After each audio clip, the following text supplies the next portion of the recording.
What's up, you guys? It's your girl, the one and only Ash Brown, and this is the Ash Brown Uncensored Show. On this program, I talk a little bit about everything. It may be pop culture related, but it's probably Ash Brown related, so we got to stay tuned to that, okay? All right, so today I want to talk about something that is very interesting. I had an epiphany this week, and you guys know that I've been dealing with a job that has been less than pleasant to deal with. And maneuvering this situation has been a challenge for me because I've never dealt with such a toxic work environment ever in my life. I've been working for the last 23 years, okay? And I've never encountered anything remotely like this. And it's not been fun. So more than likely, I'm going to go back to my freelancing business and do what makes me happy. Because in this life, we have so little control about what happens around us. We really do. We have no control over that.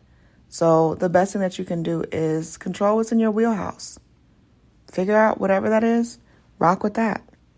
But today I want to talk about how severe some people's insecurities can be, where it's the thief of joy.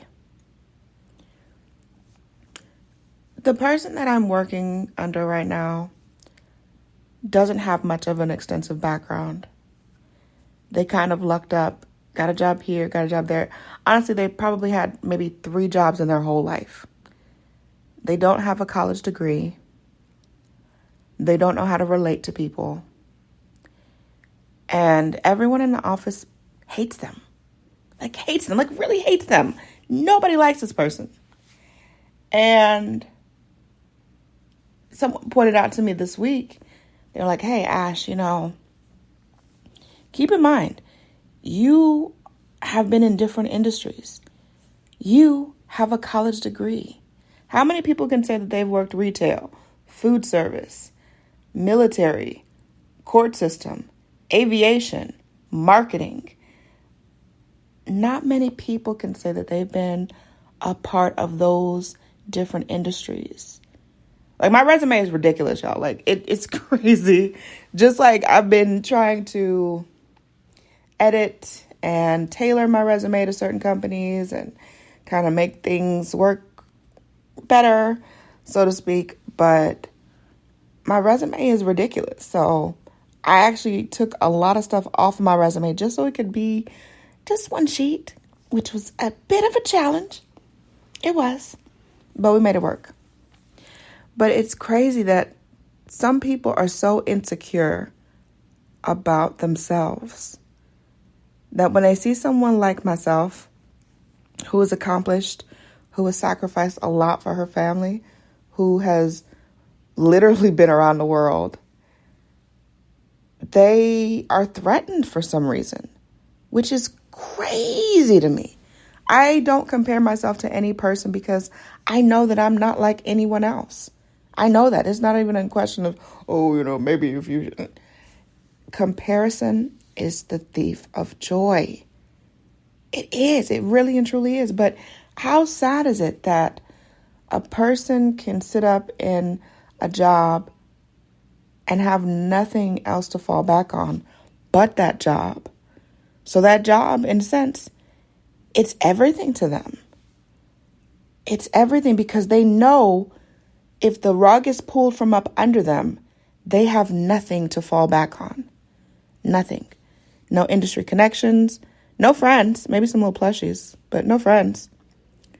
And it's just wild. It is wild. I laugh at it. I can laugh now, but this experience has shown me 110% I'm not made for this corporate life.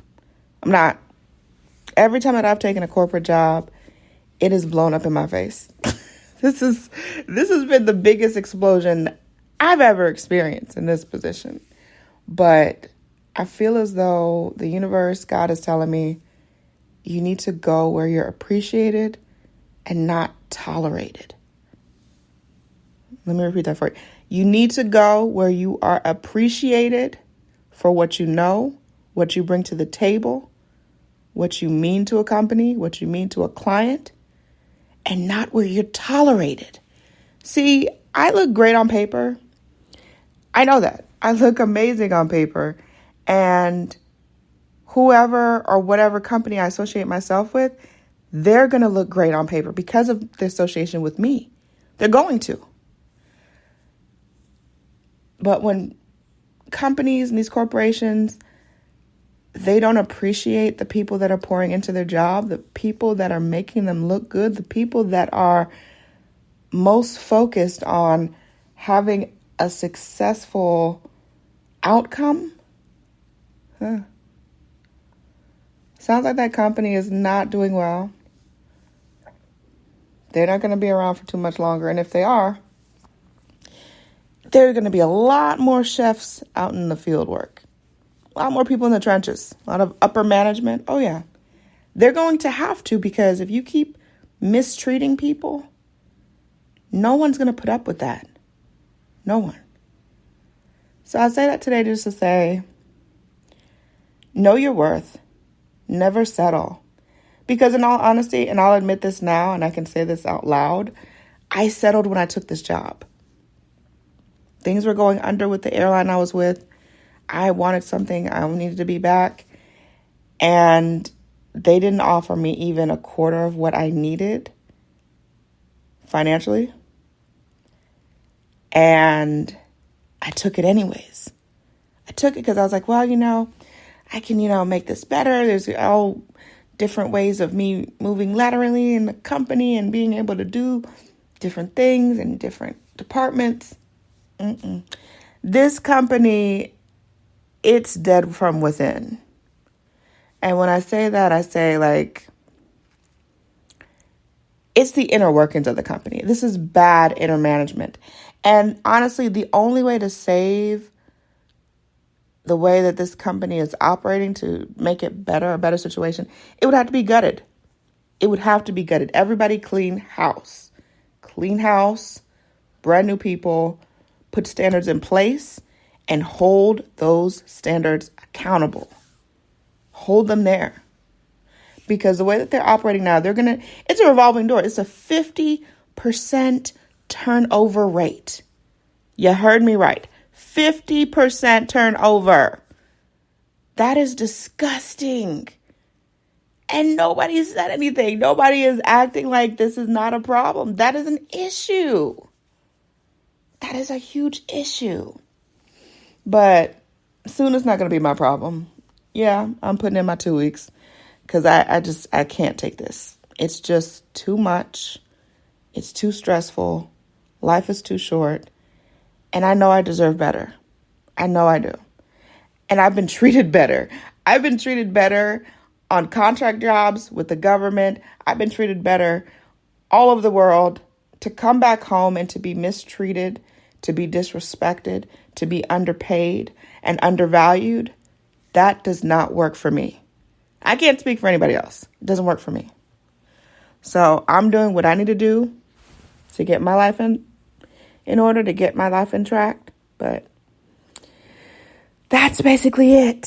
So that's my little blurb for the day. I know. Lots of fun, Ash. So it's super fun. But I love you guys. Thank you so much for all of your love and support. And if you're not already following me on social media, One Love Ash, number 1, LOVEASH. And we will do what we do. I will talk to y'all later. Deuces.